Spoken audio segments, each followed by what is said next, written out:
എബ്രായർ 3:8 നിങ്ങളുടെ ഹൃദയം കഠിനമാക്കരുത്. കഠിനത എന്നുള്ളത് അത്ര സുഖകരമായൊരു വാക്കല്ല.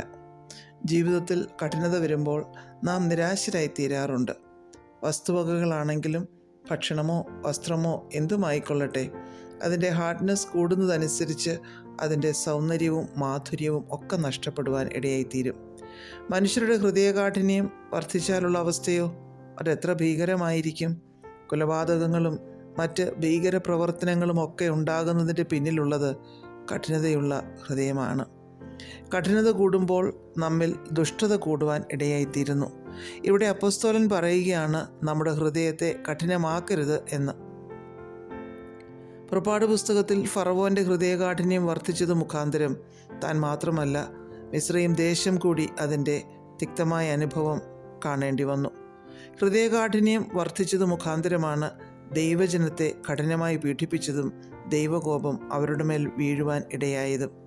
സങ്കീർത്തനം 95:8 സങ്കീർത്തനക്കാരനും പറയുന്നു, നമ്മുടെ ഹൃദയത്തെ കഠിനമാക്കരുത് എന്ന്.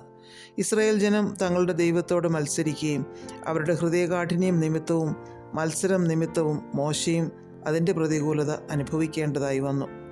യിരെമ്യാ പ്രവാചകൻ 17:9 ഹൃദയം എല്ലാറ്റിനേക്കാളും കപടവും വിഷമവുമുള്ളത് എന്ന് പറഞ്ഞിരിക്കുന്നു.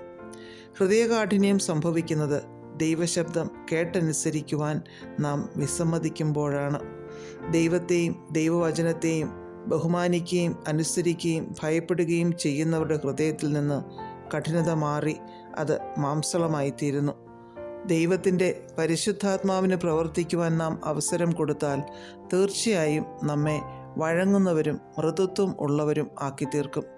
നമ്മുടെ വാക്കുകളിലും പ്രവൃത്തിയിലുമൊക്കെ ആ സൗമ്യതയും വഴക്കവും നമുക്ക് കാണുവാൻ സാധിക്കും. സദൃശ്യവാക്യങ്ങൾ 28:14 ഹൃദയത്തെ കഠിനമാക്കുന്നവൻ അനർത്ഥത്തിൽ അകപ്പെടുമെന്നെഴുതിയിരിക്കുന്നു.